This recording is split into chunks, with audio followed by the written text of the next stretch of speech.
ને ખાસ કરીને ખાનપુરના જે જમાઈ હોય તે તો આવજો ના મહેમાન કોઈ બી, કેમ કે ખાનપુરની પરિસ્થિતિ બહુ ખરાબ છે મારા ભાઈ।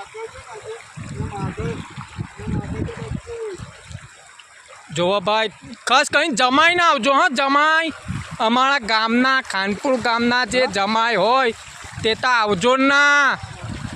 હા, કેમ કે વાદળ બી બહુ આવ્યું, વરસાદ ચાલુ થઈ ગયો, એટલે ખાનપુરના જમાઈ તો આવજો ના। ખાનપુર વાળો ભાઈ આગળ વાળો જમાઈ આવે,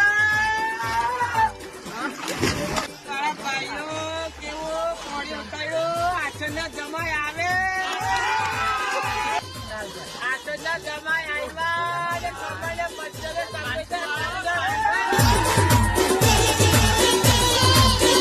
જમાઈ આવ્યો ને હું